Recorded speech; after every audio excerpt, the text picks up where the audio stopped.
Kamatis, ito ba ang susi sa pagpapaganda? Sa ating video ngayon, tara't alamin kung paano natin magagamit ang kamatis upang maging mas maganda at fresh. Sabay-sabay nating idiskubre ang mga beauty hacks na siguradong magpapakintab ng iyong mga balat. Pero bago ang lahat, ay bibigyan ko muna kayo ng kwento o origin tungkol sa kamatis. Ang kamatis na kilala rin bilang tomato sa Ingles ay may interesting na pinagmulan. Ito ay unang natagpuan sa Mesoamerica, isang rehiyon sa kasalukuyang Mexico at Central America. Matagal nang ginamit ang kamatis ng mga sinaunang mga sibilisasyon sa rehiyong ito, kasama na ang Aztec at Mayan. Noong una, ang kamatis ay hindi katulad ng mga modernong kamatis na makikita natin sa mga tindahan ngayon.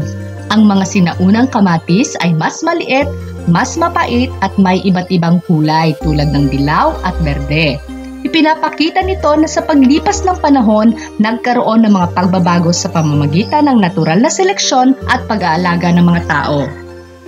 Pagdating ng mga Espanyol sa Mesoamerica noong ika-16 na daang taon, dinala nila ang mga kamatis sa Europa. Mula noon, kumalat ang kamatis sa iba't ibang bahagi ng mundo, kabilang ang Italia kung saan ito naging sikat sa mga lutuing Italia tulad ng pizza at pasta. Sa paglipas ng mga dekada, naging mas popular ang kamatis at naging pangunahing bahagi ng karamihan sa mga lutuing internasyonal. Kasama ng pag-unlad ng agrikultura at teknolohiya, naging mas malaki, mas malasa at mas madami ang uri ng kamatis na na-develop. Sa ngayon, ang kamatis ay isa sa pangunahing gulay sa buong mundo na ginagamit sa iba't ibang pagkain mula sa simpleng ensalada hanggang sa mga maselang klaseng lutuin.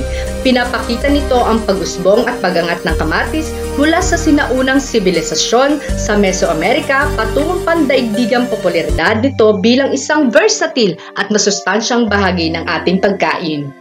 Ang kamatis ay isang napakahalagang gulay na hindi lang masarap sa mga pagkain at kundi mayroon din itong maraming benepisyo para sa kalusugan at kagandahan. Sa ating video ngayon, ating i-expose ang mga nakakagulat na katangian ng kamatis at kung paano ito maaaring maging bagong pampaganda sa iyong araw-araw na skincare at hair care routine. Isa sa mga sikreto ng kamatis ay ang lycopene, isang powerful antioxidant na nakakatulong mapanatili ang balat na malusog at radiant. Ito rin ay may mga natural na sangkap na nakakatulong labanan ng acne, pampatanggal ng dark spots, at pangontra sa early signs ng pagtanda. Maliban dito, ang kamatis ay mayaman din sa vitamin A, C at E na nagbibigay ng kalusugan at buhay sa ating buhok, kuko at balat. Sa video na ito, i-share ko ang mga kamatis-inspired beauty hacks tulad ng DIY face mask, hair treatments at mga tips para sa natural na pagpapaputi. Pero bago niyo ako samahang manood, huwag kalimutang mag-subscribe sa aking channel para lalong madagdagan ang inyong kalaman tungkol sa pagpapaganda ng inyong balat. Una sa listahan ay ang paggawa ng tomato ice cubes for whitening. Dito ay hinati ang maliliit na peraso ng kamatis. Siyempre, dapat may blender tayo para maging purong katas ito. Pwede mo din dagdagan ng tubig para makamit ang tamang consistency. Dito ay idagdag mo na ang iyong honey at pigaan ng lemon. Pagkatapos ay ilagay mo ito sa ice cube tray. Siguraduhin puno ng ice cube compartments. Ilagay sa freezer ang ice cube tray hanggang sa maging tomato ice cubes. Pagkalaan ng ilang oras, ay tanggalin na at isalin sa malinis na lalagyan. Siguraduhin malinis ang mukha bago ito ilahid. Wow! Siguradong liliit din ang mga pores natin dito. Laging tandaan na ang mga sangkap ay maaaring magkaroon ng iba't ibang reaksyon sa balat, kaya mas makabubuti na humingi muna tayo ng advice sa ating doktor bago ito gawin. Ito naman ang pangalawa. Mainam na pampaputi din daw ang kamatis na may honey. Instant na paglalagay, wala masyadong preparasyon. Hatiin lang ang kamatis, lagyan ng honey sa ibabaw at ikuskos sa balat. Ang mga epekto ng ganitong mga natural na sangkap ay maaaring makita matapos sa ilang mga paggamit. Hindi ito nagbibigay ng mabilisang effect.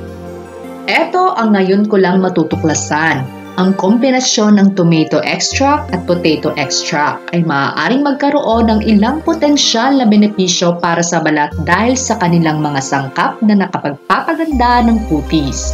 Ang kailangan mo lang na sangkap ay isang malinis na piraso ng tomato, isang malinis na piraso ng patatas, blender o food processor. Ang mga sangkap sa extract ay maaaring magdagdag ng hydration sa balat na nagbibigay ng mas makinis at malusog na kutis. Anti-aging. Ang mga antioxidant sa kamatis at patatas ay maaaring makatulong sa pagpapabawas ng mga palatandaan ng pagtanda sa balat. Ang kamatis at flour paste ay maaaring magkaroon ng ilang mga potensyal na benepisyo para sa balat. Pagpapabawas ng skin irritation, pag-alis ng excess oil, at pampatuyo ng pimples. At ito pa ang isang pamamaraan. Dito ay lulutuin mo ang kamatis para madaling matanggal ang balat. Gagamitan ng blender para madurog ang kamatis. At pagkatapos ay ilalagay mo sa bioface machine o facial mask maker para maging jelly ito at papatakan mo ito ng gelatin tablet para maging malambot at lumapot. Ang regular na paggamit ng tomato facial mask ay maaaring makatulong sa pagpapaputi ng balat at pagtutok sa mga dark spots o uneven skin tone. Pang-anim ay ang kamatis na nilagyan ng isang kutsarang sugar at coffee.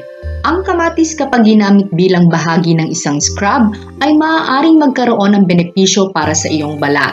Isa na dito ang exfoliation. Ang asukal ay nagbibigay ng exfoliating na epekto sa balat na nag-aalis ng patay na balat at nagpapabuti sa kalidad ng skin natin. At ang kape naman ay anti-inflammatory na naglalaman ng mga antioxidant tulad ng chlorogenic acid na maaaring makatulong sa pagpapabawas ng pamamaga sa balat. At ito pa ang isang pamamaraan. Ang kamatis na nilagyan ng rice flour, coffee powder at turmeric ay mga natural na sangkap na maaaring magkaroon ng ilang benepisyo para sa sunburn o sun-damaged skin. Ang kamatis ay mayaman sa lycopene, isang antioxidant na maaaring makatulong sa pagpapabawas ng inflammation. Ang rice flour ay may kakayahan na mag-exfoliate ng balat na maaaring magtanggal ng pangangatig.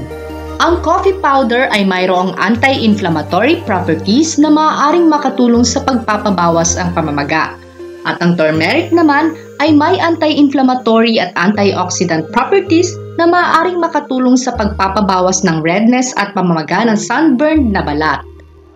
At iyan na ang mga mahahalagang kaalaman tungkol sa kung paano gamitin ang kamatis para sa pagpapaganda ng iyong balat. Palaging tatandaan na bago subukan ng mga napanood ay siguraduhin healthy ang balat at kumonsulta muna tayo sa ating mga doctors. Ngayon, bago tayo magtapos, huwag kalimutang mag-like ng video na ito kung natuwa kayo sa mga impormasyong ibinahagi ko. At huwag kalimutang mag-subscribe sa aking channel para sa iba pang mga tips at tricks para sa kalusugan at kagandahan.